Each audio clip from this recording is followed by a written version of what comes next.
What a weekend, huh? Holy moly. I mean, starting with Friday, and here we go again with another aviation disaster and this horrific, horrific crash in Philly. Yeah.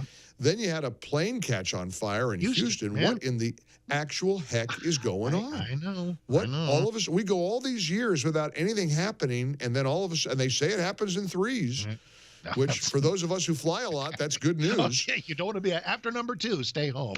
No, don't drive. Just take the stagecoach. I mean, just awful. And did you see the video of that Lear jet, that medical jet? Looked like a missile. Yeah, that thing looked like a missile. 200 miles an hour, just boom. Straight down. Straight down. Planes don't usually do that. Something bad happened. So let's rewind and go to the crash over the Potomac because this thing has gotten ugly, and you know the family of the apparent female pilot didn't want her identity released. The military said, "Well, we're not going to release her identity." I thought, "Well, you can't pull that off. What are you talking about?" Exactly right. Big problem. You can't get away with that. You're going to find out, and we did find out, and the family probably didn't want her identity revealed because they know they're going to be put through hell. They're going to experience the wrath of Americans who are livid about the whole DEI issue. Now, the problem, Mark, I don't even know if the DEI issue applies here. Maybe it does. It may not. To her, it may not. And it really may not. It may not. It doesn't mean, doesn't mean it's not worth bringing up at a time when safety is a key focus. Well, let's deal with what we do know. I mean, something went terribly wrong. And here's the problem with trying to give her anonymity. This is a big problem here. First of all, we need to have respect and compassion. Her family is mourning and grieving, and they may have an extra burden. They may have the burden of living with the fact that on top of her loss, she may have been to blame. Yep. I mean, because something went, and if every report is correct, it appears that helicopter was, I guess, higher than it was cleared to be.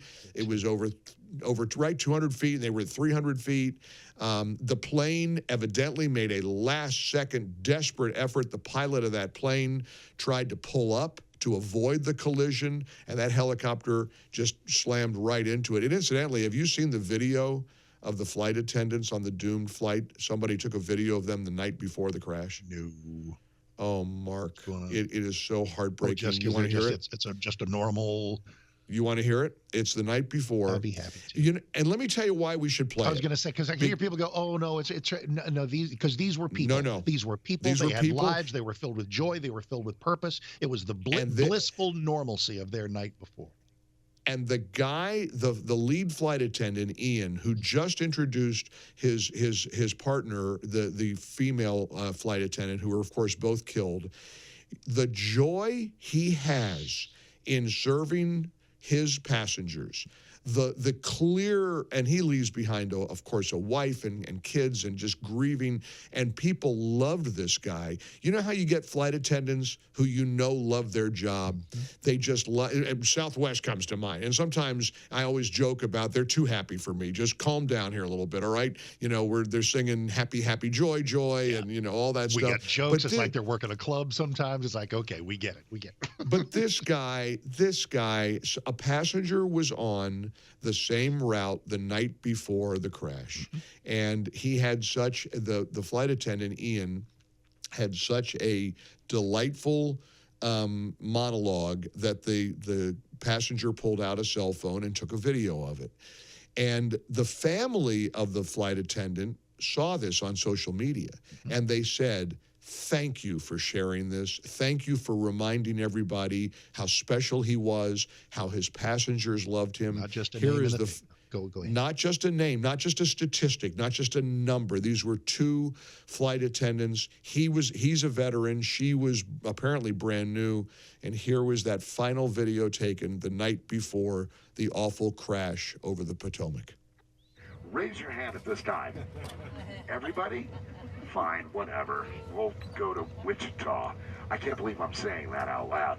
My name is Ian, everybody. I am your aft flight attendant tonight. I'm going to be working with all of those amazing people in the back that can't afford first class. Hi, everybody. Look at my people. I want everybody to introduce you to one of my newest, coolest friends.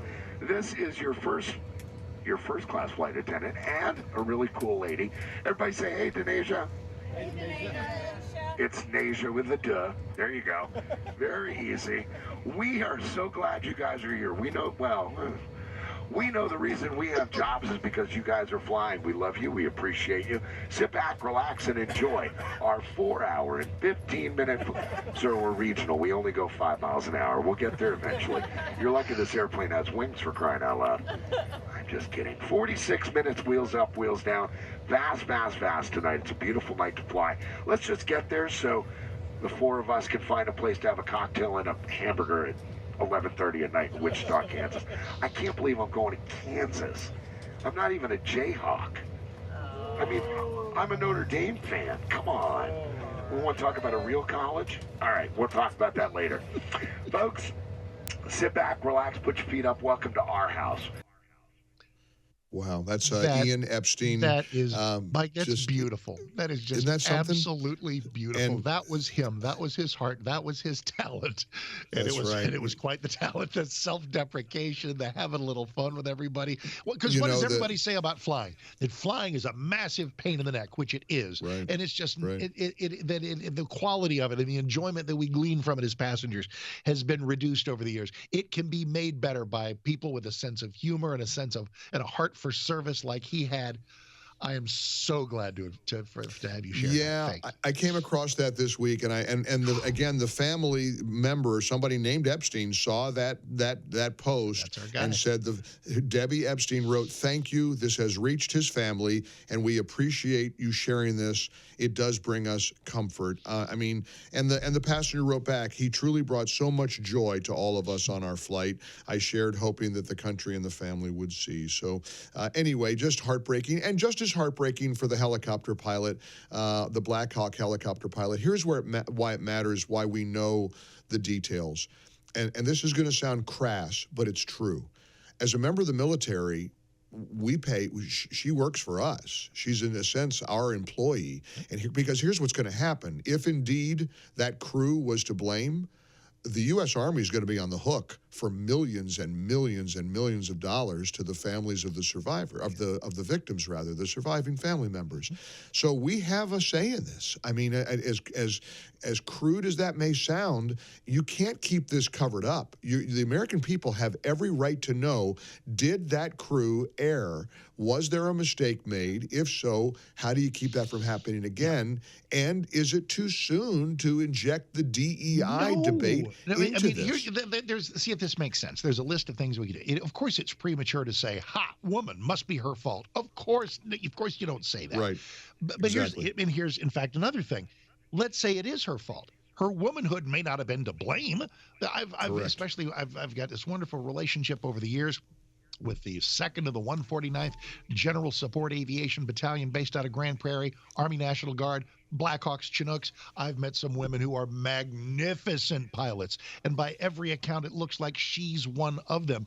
Doesn't mean she didn't screw up. Guess what? Guys screw up too.